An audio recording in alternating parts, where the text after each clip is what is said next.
Toujours dans le souci de vous informer sur ce qui se passe en République démocratique du Congo, Femmes pour 2023 parlera de ce jour de l'an 1 du gouvernement Sama Lukonde. Mesdames, Messieurs, bienvenue. Madame Léonie Kandolo est l'invitée de cette émission avec elle.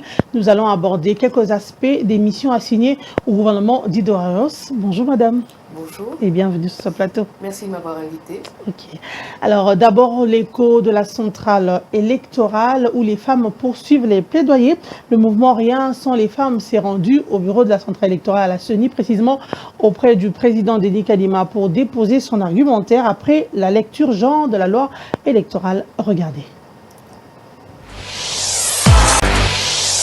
Les femmes ne lâchent pas malgré le débat sur la loi électorale en examen à l'Assemblée nationale. Elles toquent à toutes les portes et veulent obtenir la correction des articles qui empêchent réellement les femmes à exprimer leurs ambitions politiques. C'est dans ce contexte que le mouvement Rien sans les femmes était à la CENI et a déposé son argumentaire après la lecture genre de la loi électorale. Fifi Mbaka, porte-parole nationale de ce mouvement, nous le confirme après échange avec le président Denis Kadima. Donc nous lui avions exprimé nos attentes par rapport à l'intégration des femmes au niveau tout ce que nous avons demandé dans notre argumentaire qui a été finalisé lors de notre dernière activité, l'argumentaire que nous avons produit après la lecture genre que nous avons fait sur la loi électorale.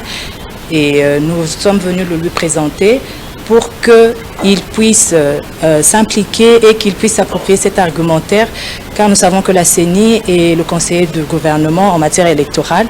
Et pour le moment, nous savons qu'il y a des travaux qui sont en train d'être réalisés par rapport à la réforme électorale au niveau du Parlement, que la CENI puisse intégrer nos préoccupations dans tout ce qu'il est en train de faire comme suivi par rapport à la loi électorale en révision au niveau de l'Assemblée nationale. Mais également, nous avons évoqué plusieurs questions liées à la participation des femmes également comme électrices, les difficultés auxquelles les femmes sont confrontées au niveau des provinces. Le président de la CENI nous a vraiment rassurés. Et d'ailleurs, nous lui avons dit que pour nous, nous le considérons comme notre champion genre en matière électorale. Il nous a vraiment rassurés de son implication pour que l'aspect genre puisse être pris en compte dans tout ce qui sera fait ici au niveau de la CENI, que ce soit par rapport au personnel, que ce soit dans les prochaines opérations qui seront réalisées. Il s'est vraiment engagé à pouvoir s'impliquer sur tout ce qui sera en faveur d'une représentation plus considérable des femmes dans tout ce qui sera pris en compte dans le processus électoral. Très satisfaite de ces échanges, la délégation des femmes du mouvement Rien sans les femmes ont qualifié Denis Kadima d'un homme genré disponible à plaider pour la cause de la femme congolaise.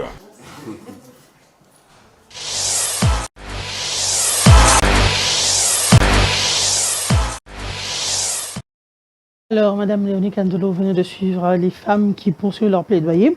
Elles étaient à la CENI, pardon. Approuvez-vous cette démarche? Bon, bien sûr que j'approuve la démarche, il faut que les femmes fassent un plaidoyer pour être mieux représentées.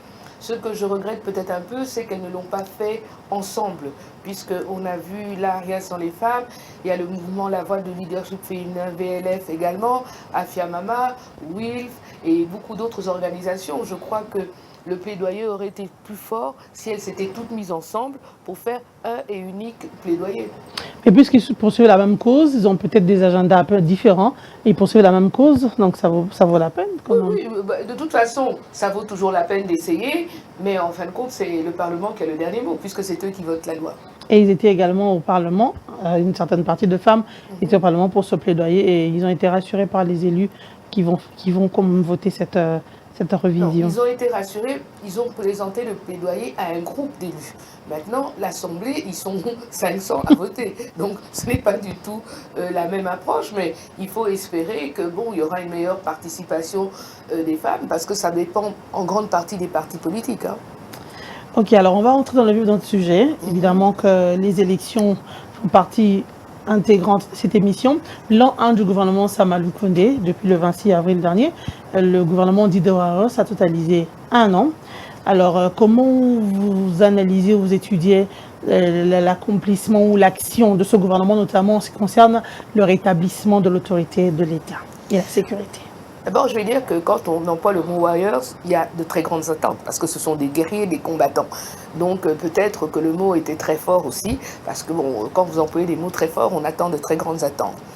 Bon, je vais dire que pour moi, le bilan est mitigé. Je vais dire, il y a des choses qui ont bien fonctionné. Par exemple, nous avons un gouvernement qui a eu beaucoup d'empathie. Qui a beaucoup d'empathie, qui, chaque fois qu'il y a eu des catastrophes, des drames dans la population, vraiment le gouvernement s'est déployé et a été vers les populations pour les réconforter, on va dire. Je ne sais pas si toutes les mesures ont suivi par la suite. Par exemple, à Goma, est-ce que le gouvernement était là, le ministère de la Santé, droits humains, etc. Est-ce que on a pris des décisions par après, par exemple pour l'Institut de vulcanologie, pour qu'il soit plus performant? Est-ce qu'on a pris des décisions pour réinstaller les gens qui avaient perdu leurs biens, etc. Donc à ce niveau-là, en tout cas, l'empathie était là. On a vu le gouvernement maintenant avec les dernières affaires du Katanga, ils se sont déplacés, ils ont fait un travail de réconciliation, mais quand même à ce niveau-là, moi j'ai regretté un petit peu que le ministère des Affaires, comment on appelle ça, des Affaires humanitaires n'était pas présent. Parce que le réel problème qui se pose au Katanga, si on regarde le problème de fond, c'est le problème de l'exode rural, des populations qui viennent d'une province vers une autre, et ce n'est pas uniquement au Katanga que ça se passe. Donc, je crois qu'il faut regarder les problèmes par la racine. Si vous voulez arrêter l'exode d'une province vers une autre, il faut développer les provinces. Et je crois que ce sera peut-être fait dans le programme des 145 territoires qui est à mettre, bien sûr, au crédit du gouvernement Sama Lukonde. Alors, arrêter l'exode dans le Katanga et du côté de l'Est, précisément au Nord Kivu et puis à l'Ituri avec l'état de siège, comment vous étudiez un peu l'action de ce gouvernement? Bon, moi, je crois que l'état de siège a quelque chose de positif au départ. Mais si vous voulez une réussite totale de quelque chose, il faut mettre les moyens financiers qui vont avec. Et les moyens financiers doivent être mis au niveau de l'armée. Vous savez, à l'intérieur du pays, les routes sont très mauvaises, les distances sont très longues. Donc, c'est une armée qui doit être excessivement mobile. Donc, équipée de jeeps, de motos, de camions, etc., pour pouvoir être partout où ont lieu les attaques. Or, je crois qu'à ce niveau-là, il y a peut-être encore une certaine faiblesse. Donc, il faut renforcer l'armée si on veut obtenir les résultats escomptés. Donc, il faut renforcer les hommes, il faut les encadrer, il faut les véhiculer, il faut qu'ils aient une certaine mobilité, il faut qu'il y ait du carburant aussi. Donc, toutes ces choses-là, quand elles seront bien mises en place, automatiquement, ça ira mieux. Renforcer l'armée, oui, pour les permettre de donner une certaine efficacité. Oui. Mais il y a des négociations de Nairobi qui sont en place où le gouvernement est en train de négocier avec les rebelles. Et ça vous dit quoi, cette phase pour rétablir autour de l'État ou rétablir la sécurité dans cette partie du pays? Vous savez, moi, quand on me parle de l'Est, je me pose toujours la question, à qui profite le désordre qui est à l'Est du pays? Quand on sait à qui profite le désordre, parce qu'il ne profite pas au Congo, nous, le désordre nous a apporté du pillage, des viols, des meurtres, des assassinats, des pertes énormes au niveau des populations et au niveau des infrastructures. Donc, ce désordre ne profite pas au Congo. C'est déjà une chose certaine. Maintenant, nous savons qu'il y a des rébellions qui viennent, on ne sait pas. Il y en a, on dit qu'elles sont financées par l'Ouganda, il y en a, on dit qu'elles sont financées par le Rwanda. Le président Bosso de l'Assemblée a même dit qu'il y a certaines qui sont financées par les Congolais. Donc, il faut savoir qui finance. Parce que pour négocier, il faut savoir qui finance. Maintenant, quand on aura cela, on doit savoir pourquoi. Parce que je n'ai jamais entendu une revendication des groupes armés par rapport au gouvernement central. Parce que quand on fait une rébellion, en général, on a une revendication. Quelle est la revendication de ces rébellions par rapport au gouvernement central? C'est ce que nous devons savoir. Moi, je crois que c'est plutôt l'organisation d'un pillage de nos richesses et que ces groupes armés venus d'un peu partout les renvoient dans leur pays qui s'enrichissent et qui se développent avec les biens du Congo. Moi, c'est comme ça que je perçois les choses. Parce qu'il y a eu une telle violence depuis plusieurs décennies et que ces groupes armés continuent à s'armer, à s'équiper, et que ça continue, donc il y a toujours une main noire derrière. Alors, une fois qu'on connaît la main ou les mains noires, c'est plus facile d'agir. Certainement, ça sera dit pendant ces négociations. Chercher à connaître qui finance, chercher à connaître à qui ça profite. Oui. Si on arrive à mettre tout ça à plat, ce sera formidable. Et là, il y aura une avancée. Mais encore une fois, il faut renforcer notre armée. Parce qu'une armée face à des belligérants, un pays face à des belligérants, doit avoir une armée forte. Mais moi, j'insiste toujours sur le fait que être rebelle dans son propre pays, pour moi, c'est quelque chose de terrible. Parce que vous tuez vos propres frères. Vous tuez, vous des Congolais, les rebelles en tout cas congolais, vous tuez vos propres frères pour vos intérêts. Mais vous tuez le peuple Nandé, vous tuez le peuple Bembe et d'autres peuples qui sont de ces territoires-là. Donc, qu'est-ce que vous êtes? Vous êtes des rebelles ou vous êtes des criminels? Ça, c'est ma question. En pleine négociation, on a tout suivi l'actualité. Pendant que le gouvernement congolais est en train de négocier avec les rebelles pour chercher de trouver une voie de sortie, les mêmes rebelles continuent à tuer, à brûler au Nord Kivu. Est-ce un sabotage de ces négociations? Écoutez, on en revient au départ. À qui ça profite? Pourquoi le font-ils? Quelle est la main noire? On est toujours dans la même question, dans le même questionnement. Et tant qu'on ne va pas résoudre les problèmes de fond, les autres ne se résolveront pas non plus. Donc, on ne peut pas espérer, même si le chef de l'État est en train de dire qu'il devait automatiquement cesser le feu et déposer les armes immédiatement. Est-ce qu'on a vécu pendant qu'il y a des négociations, ils continuent à tuer, à brûler la même nuit là? Donc, vous pensez qu'ils vont pas arrêter? Bon, vous savez, moi j'ai toujours beaucoup d'espoir. Moi je suis une personne optimiste de nature et je suis une personne, on doit reconnaître que le chef d'État a une volonté de pacification. Hein, il faut le lui reconnaître. Il essaye de mettre les meilleures chances du côté de la RDC, mais je le répète, sans une armée forte, vous n'aurez pas de solution définitive en tout cas, donc pour immédiate. Ces négociations sont une bonne initiative, mais pas prioritaire. Il fallait d'abord commencer par l'armée.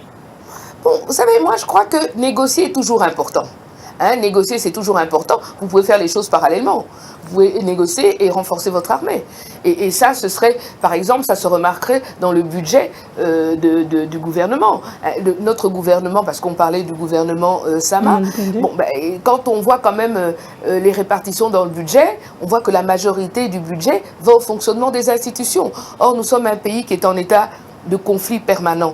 Donc, une grande partie du budget devrait aller dans l'armée. Une autre partie, avec la jeunesse que nous avons en très grande quantité, il faudrait qu'une autre partie du budget aille dans l'éducation. Dans l'éducation, bien sûr, il y a eu la gratuité qui est quelque chose de positif, mais la gratuité, c'est pour l'enseignement primaire. Donc, il faut penser au secondaire, il faut penser à l'universitaire. La santé, nous avons eu le Covid-19, une ressurgence d'Ebola. Donc, il faut consacrer des budgets au ministère de la Santé et puis à la santé des populations globalement. On est un pays que quand vous tombez malade, vous pouvez perdre tout ce que vous avez économisé pendant 20 ans. Justement, on va en arriver là, on va un peu rester sur Nairobi. Les femmes et les enfants sont les premières victimes dans ces conflits armés. Mais comment vous expliquez, est-ce que dans ces négociations, les femmes ne sont pas associées? Ça, c'est vraiment quelque chose de navrant, même de désolant, parce qu'il y a des femmes qui se sont beaucoup investies dans la pacification du pays. Il y a des femmes qui ont été formées, hein, beaucoup de femmes, dont nous d'ailleurs, on a été formés à la résolution des conflits. Il y a des femmes comme Madame Julienne Lusengue, qui est vraiment une femme très impliquée dans le domaine. Et dans un pays qui a été le premier pays africain à parler de parité, et donc de représentation paritaire des femmes, il est vraiment dommage que dans un dossier aussi important, dans des tenues aussi importantes, les femmes ne soient pas présentes. Parce que les femmes ont énormément souffert pendant ces dernières décennies. La RDC avait même été appelée capitale du viol. Donc, est-ce que vous vous rendez compte des souffrances des femmes, des hommes? Parce que pour détruire une nation, vous détruisez les femmes, vous détruisez la nation. Donc, je crois que c'est vraiment regrettable que les femmes ne soient pas présentes dans ces négociations. Vraiment, moi, personnellement, je le regrette. Regrettable, mais apparemment, les femmes ne réclament même pas, ils disent rien. Si c'était autre chose, on allait voir les femmes parler, revenir, et sur les médias, on parlait. Mais les femmes on a l'impression que c'est normal que les femmes ne puissent pas aller à ces négociations. Les femmes en ont parlé, mais vous voyez, il y a tellement de problèmes en même temps, il y a la CENI, il y a ceci. Donc les femmes sont un peu dispersées et parfois un peu distraites parce qu'il y a tellement de problèmes où elles s'impliquent. Mais moi, personnellement, je trouve que c'est très dommage. Alors, toujours dans le cadre de la mission de ce gouvernement, Sama Lukonde, il y a notamment l'amélioration de la santé, l'éducation. On voit l'Ebola qui ressurgit à l'Équateur. Déjà, il y a des morts, 2 morts, si je ne me trompe pas. Et il y a la Covid qui est passée. Maintenant, tout le monde a oublié la Covid, alors qu'elle n'est pas complètement terminée, mais visiblement, les gens ont oublié. Et il y a la gratuité qui piétine, plusieurs élèves qui quittent les écoles publiques pour les écoles privées. Et les privés, voyant qu'ils sont remplis d'élèves, ils en font qu'à leur tête. Chaque année, il y a hausse de frais scolaires et l'État ne fait rien. Comment vous jugez le travail de ce gouvernement de Warriors? Comme vous l'avez dit, il y a des grandes attentes. Bon, moi, je vais dire on va aller par étapes, parce que vous avez parlé de beaucoup de choses à la fois. Oui. Je vais commencer par la santé. Bon, je vais vous dire que moi, personnellement, je suis vaccinée contre le Covid. Je crois que si le Covid-19, je crois que si les citoyens étaient raisonnables, ils auraient été se faire vacciner. Et c'est vrai que quand on est vacciné, on est protégé. Hein, que même si vous attrapez malencontreusement la Covid, je dis toujours le Covid, mais c'est la Covid. La Covid-19, bah, vous êtes protégé. Donc moi je pense que de ce côté-là, le gouvernement a fait ce qu'il pouvait faire, parce que même en Occident ça n'a pas été facile, et vu nos structures de santé, etc., mais quand même le vaccin était gratuit, donc tout le monde pouvait y accéder. On a fait beaucoup de campagnes, en ce moment même on vaccine dans les rues, hein. J'ai vu à certains ronds-points, comme rond-point Sosimat, je vois qu'il y a des tables, les gens se vaccinent. Contre la Covid? Oui, contre la Covid. Okay. Et bon, c'était assez libre. Hein. Et là, par exemple, les femmes ont fait beaucoup de choses dans ce sens-là, parce que au niveau de CAFCO, par exemple, on a organisé des séances de vaccination, etc. Donc, je crois que de ce côté-là, bon, le gouvernement a fait ce qu'il a pu. Hein, et ce qu'il a pu. Il y a peut-être eu un peu d'abus au niveau des tests, surtout quand on revient d'un pays étranger où vous avez fait le test avant de partir et que vous devez repayer $45 en arrivant à Kinshasa. Je crois que là, pour moi, là, ça a été peut-être un petit abus. Pour l'Ebola, il y a une ressurgence, mais ce sont des maladies endémiques hein, qui viennent, qui partent, qui viennent, qui partent. Mais je crois que le Congo est un pays qui maîtrise bien ce virus déjà. Donc s'il y a de nouveau des contaminations, je crois qu'on pourra les gérer assez bien, parce que nous avons déjà une certaine expérience dans le domaine. Mais il y a plus d'Ebola à l'Équateur. Les vaccins sont venus de Goma pour arriver à l'Équateur. Apparemment, il n'y a pas trop de suivi. Quand on n'a plus de cas, on laisse tomber, on laisse faire, on attend qu'il y ait résurgence. Bon, je ne pense pas, hein, mais vous voyez, il faut toujours équilibrer. Et on est dans un pays qui est très grand. Donc, il faut arriver à tout gérer.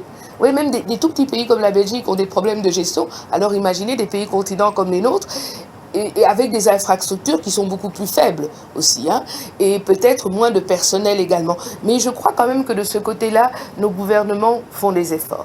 Moi, pour la santé, ce qui me préoccupe surtout, c'est les maladies de tous les jours. La malaria, toutes ces pandémies qui ne terminent jamais et qui ruinent les familles et qui empêchent la population de se développer et d'évoluer, en tout cas financièrement. Parce que vous êtes une femme commerçante, vous vendez du pain, vous vendez des légumes, vous avez vos petites économies de 50, de $100, votre enfant tombe malade et puis tout s'en va. Donc vous recommencez toujours à zéro. Et c'est ça qui est dur par rapport à la santé. Dans la gratuité qui semble piétiner. Bon, vous savez, pour la gratuité qui piétine, c'est vrai qu'il y a des couacs. Peut-être que ça n'avait pas été assez bien organisé, mais ça a quand même permis à beaucoup d'enfants de pouvoir aller à l'école qui n'y allaient pas. Donc moi, j'ai dit... Dans quelles conditions?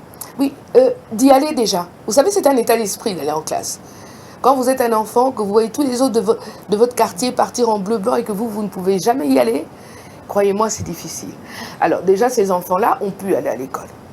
Les conditions s'amélioreront avec le temps. Mais moi, je crois que c'est déjà une avancée.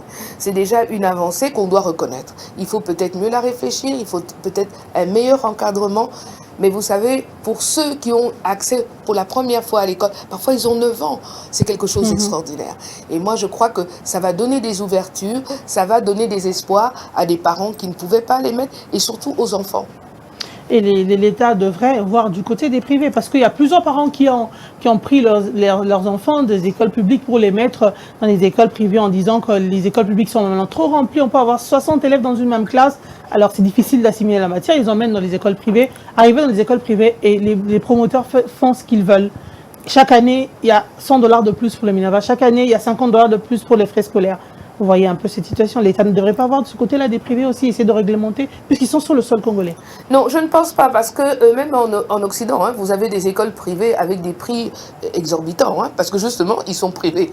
Donc, c'est comme si vous dites que l'État va réglementer un magasin de vêtements. C'est libre, tu peux acheter un vêtement qui n'est pas cher comme tu peux acheter un vêtement qui est cher. Les écoles privées, c'est un choix. Mettre son enfant dans une école privée, c'est un choix personnel. Mais ils sont contrôlés par les PST. Oui, ils sont contrôlés sur le programme.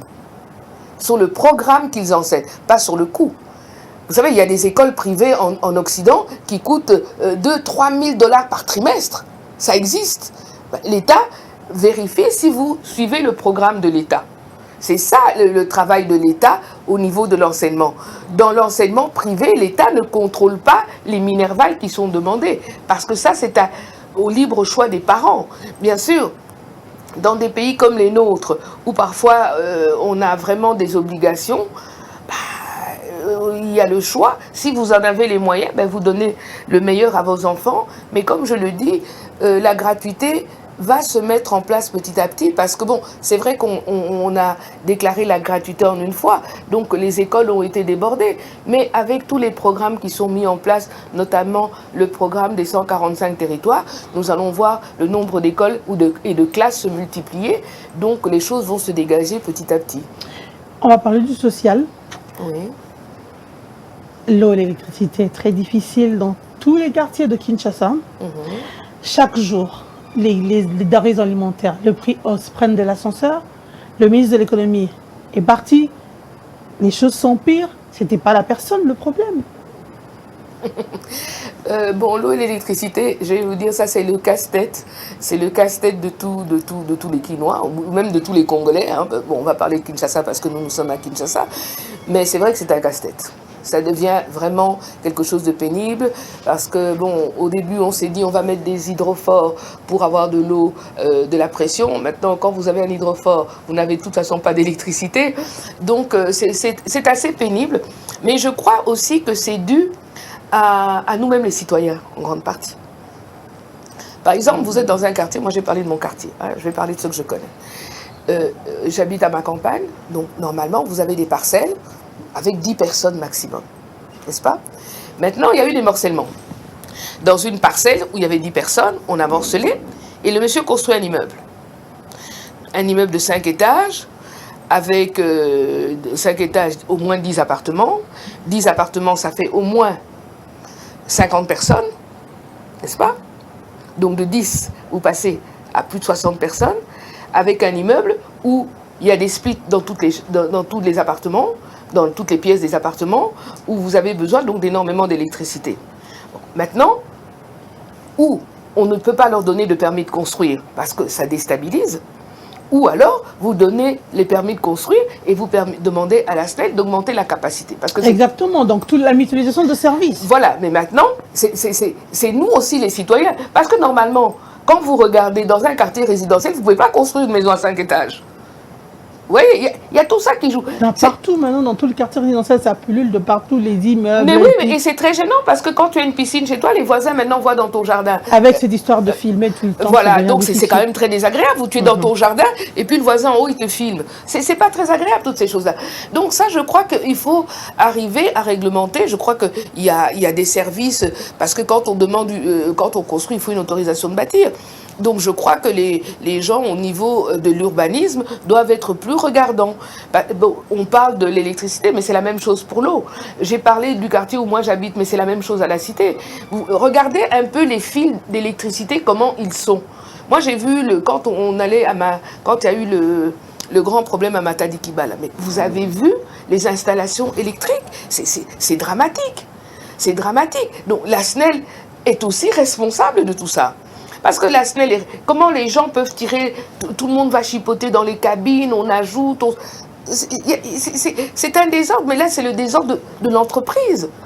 Il y a trop de journaliers à la SNEL et tout, il n'y a pas des gens engagés. Tout le monde dans le quartier a un numéro d'un journalier. Vieux, il y a que Bongselanga courant. Et tout le monde chipote.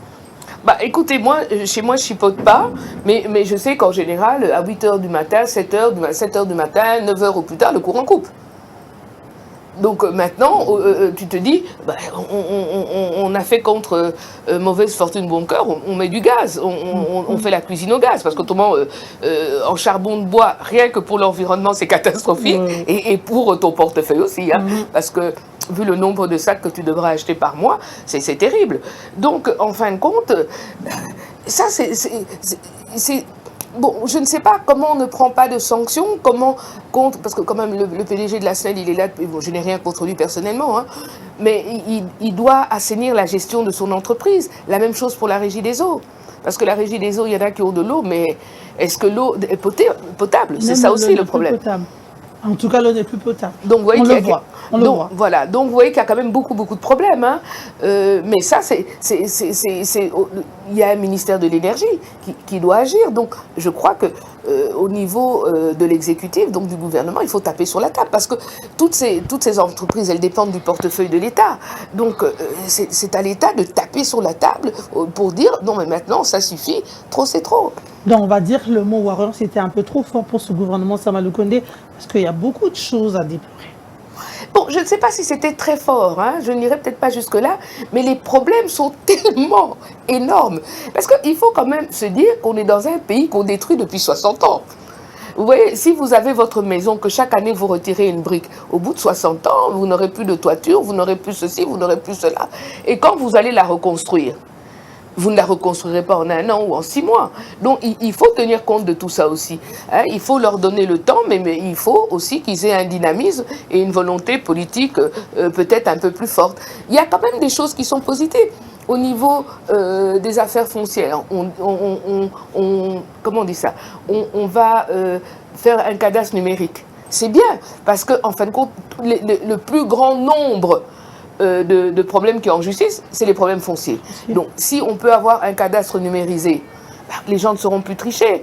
Ils ont aussi, quand vous allez au cadastre dans tous les services, on ne peut plus payer directement, on paye directement à la banque, on a bancarisé. Moi, je crois que ce sont des évolutions positives. La nouvelle loi par rapport aux fonciers, ce sont des choses positives. Il y a des choses positives qui se font, mais je crois aussi que, et à la présidence, et au gouvernement, ils ne communiquent pas assez sur ce qui est positif. Alors, bien sûr, tous ceux qui sont contre ce qui se fait communiquent, eux, beaucoup plus sur ce qui est négatif. Mais il y a des choses... Où le défi est tellement grand que ce qu'ils sont en train de faire, c'est comme une goutte d'eau. Non, c'est pas comme une goutte d'eau parce qu'on le ressent. Si, par exemple, il y a des démarches que tu as à faire et qu'elles sont facilitées, ben oui, mais est-ce que toi, tu vas écrire partout dans les réseaux sociaux que ta démarche a bien fonctionné? Non. Mais quand elle ne fonctionne pas, tu écris. Voilà, c'est ça la grande différence. Que quand quelque chose ne marche pas, tout le monde est en train d'écrire « Ouais, j'ai eu tel problème ». Mais quand quelque chose marche, ben, on ne l'écrit pas. Donc c'est ça aussi. Alors, le gouvernement de Warriors a également la mission d'organiser les élections.